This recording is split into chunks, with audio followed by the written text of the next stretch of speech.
എൻ്റെ പുറകെ കാണുന്നത് ഇവിടെ ദേവനഗരിയുള്ള ഹരിഹരേശ്വര ടെമ്പിളാണ്. ശിവനും വിഷ്ണുവും നമ്മളെ അർദ്ധനാരീശ്വര സങ്കല്പം പോലെ ശൈവ വൈഷ്ണവ രൂപങ്ങൾ ഒരു ബിംബത്തിന് തന്നെ പാതിപ്പാതിയായിട്ടുള്ള പ്രതിഷ്ഠയുള്ള ഒരു അമ്പലമാണത്. പൂർണ്ണമായിട്ടും കല്ല് തീർത്തുള്ളൊരു അമ്പലമാണ്.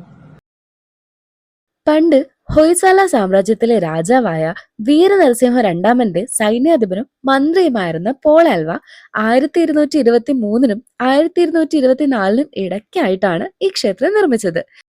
അതേ രാജവംശത്തിലെ രാജാവായ നരസിംഹ മൂന്നാമന്റെ സേനാധിപനായ സോമനാണ് ഇന്ന് കാണുന്ന രീതിയിൽ ഈ അമ്പലം പുതുക്കി പണിതത്. ഹിന്ദു ഐതിഹ്യം അനുസരിച്ചിട്ട് പണ്ട് ഗുഹൻ അല്ലെങ്കിൽ ഗുഹാസുരൻ എന്ന പേരുള്ള ഒരസുരൻ ഈ പ്രദേശങ്ങളിൽ താമസിച്ചിട്ടുണ്ടായിരുന്നു. വിശാലമായ ഈ പ്രദേശം ഗുഹാസുരന്റെ ഭരണാധികാരത്തിലായിരുന്നു ഉണ്ടായിരുന്നത്.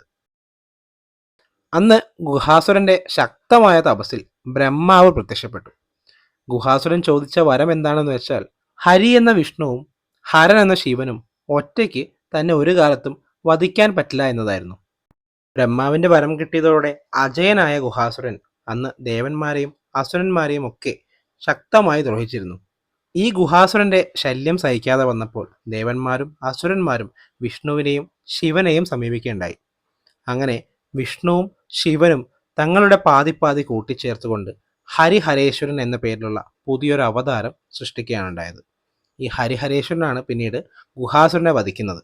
ആ ഒരു ഹരിഹരേശ്വരനെ തന്നെയാണ് ഈ അമ്പലത്തിലും പ്രതിഷ്ഠിച്ചിട്ടുള്ളത്.